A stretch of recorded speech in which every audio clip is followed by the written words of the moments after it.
Welcome back to the Easy Credit PR podcast. I'm your host, Moises Santiago. And today we're tackling a topic that honestly confuses a lot of people in the consumer credit world: the statute of limitations on debt. You hear that phrase all the time, right? But a lot of folks still wonder, does the debt disappear? Can collectors never contact you again? Is it off your credit report automatically? The short answer is no, and not necessarily. And joining me again is Paige. Paige, welcome back. Thank you, Moises. It's great to be here.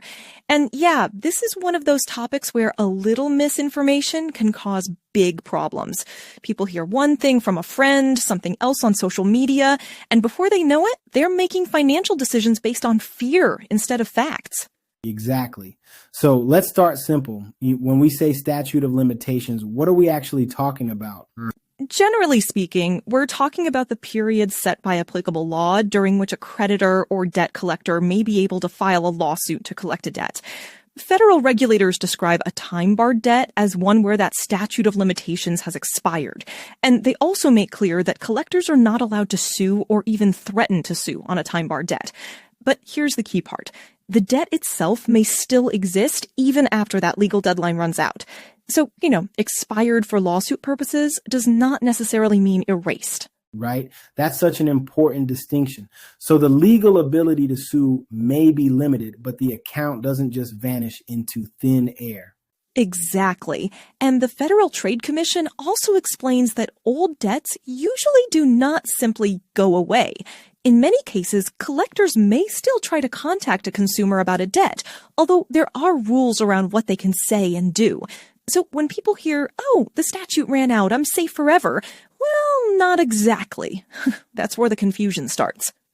Right. And since our headquarters are in Pittsburgh, let's bring this closer to home. How does this generally work in Pennsylvania? In Pennsylvania, many actions on contracts are generally subject to a 4-year limitations period under state law. That's why you'll often hear people say Pennsylvania has a 4-year statute of limitations for many consumer debts. But I want to be careful here. Not every debt is identical, not every fact pattern is identical, and the exact law that applies can depend on the type of account, the contract terms, and the circumstances of default. So consumers should not assume every single debt follows the exact same timeline. So even in Pennsylvania, where people may hear that 4-year number, they still shouldn't treat it like a one-size-fits-all rule. That's right. It's a general reference point, not a universal answer. And honestly, that's true everywhere. People love quick answers, but debt law rarely works in quick answer form. Let's compare that with other states, because this is where people can really get tripped up. Someone sees a post online and assumes it applies nationwide. Yeah, and that's risky. The Federal Trade Commission specifically notes that how long a statute of limitations lasts depends on the kind of debt and the law in your state, or sometimes the state named in the credit agreement. So when someone says, "Hey, in my state, it's this many years," that may tell you absolutely nothing about your own case. Ohio can be different, California can be different, Texas can be different, New York can be different. Even two debts in the same state may raise different legal questions, depending on what kind of obligation we're talking about. So the big lesson there is don't build your financial strategy around a random comment online. Exactly. Learn the rules that govern your situation. That's the smarter move. Now, here's a question we hear all the time. If I make a payment on an old debt, can the statute of limitations start over? It can, depending on the law that applies. Federal consumer agencies warn that in some states, making a partial payment, promising to pay, or even acknowledging in writing that you owe the debt may restart the limitations period. The CFPB gives that warning very directly, and the FTC says the same thing in its consumer guidance. So before making a payment on an old debt, or even before putting certain things in writing, consumers should understand the possible legal consequences. That's huge, because a lot of people think, well, I'm just showing good faith, but that simple act could affect their legal position. Yes, and that's why education matters so much. You don't want to act first and learn later. If a debt may be old, pause, gather information, review the dates, and understand what law may apply before making a move. Let's talk about pressure tactics because unfortunately, some consumers get phone calls that sound very convincing, even intimidating. Absolutely. Some people hear things like, you need to pay today. You're definitely going to be sued. You're going to lose everything. You have no options. And that's dangerous because fear can push someone into a rushed decision. The law does give consumers protections. The Fair Debt Collection Practices Act prohibits debt collectors from using deceptive, unfair, or abusive practices. The FTC says collectors cannot falsely threaten legal action, cannot misrepresent your legal rights, and cannot use harassment as a collection strategy. So if someone hears a collector making threats that don't sound right, that's a red flag. A major red flag. And there's another important point from current federal rules. Debt collectors must not bring or threaten legal action on time-barred debt. So if the statute of limitations has expired, a threat to sue may itself raise serious legal issues. That doesn't mean every consumer can diagnose the situation on the spot, of course, but it does mean people should not assume a loud, urgent voice on the phone equals legal truth. Wow, that's powerful. A confident caller is not the same thing as a valid legal claim.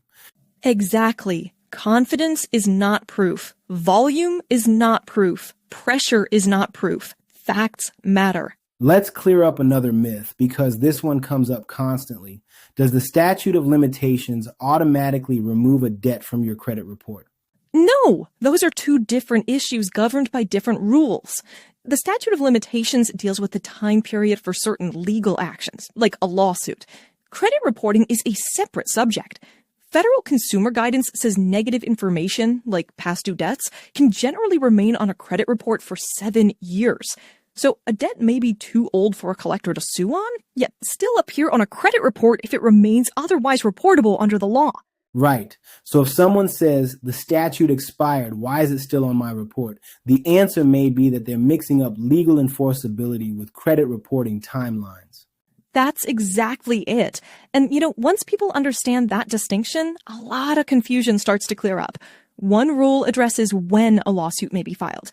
Another rule addresses how long certain negative information may be reported. Same debt, potentially two very different timelines. That makes sense. And I think this is where consumers really benefit from slowing down and asking better questions. Yes. Questions like, what type of debt is this? When was the last payment? What state law may apply? Has the statute of limitations actually expired? Is the account still within the credit reporting period?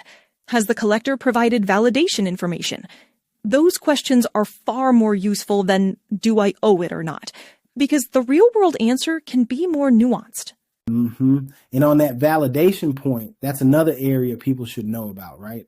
They should. Federal guidance says that if you dispute a debt in writing within the 30-day validation period after receiving the notice, the collector generally has to pause collection activity until they respond with verification. That doesn't solve every issue, but it does show why reading notices carefully and responding thoughtfully can matter a lot. So, again, the theme here is don't panic, don't rush, and don't let fear make the decision for you. Exactly. Fear is expensive. Information is valuable. And honestly, sometimes the most powerful thing a consumer can do is just stop, breathe, and say, I need to review this before I respond. I like that stop, breathe review. Simple but powerful.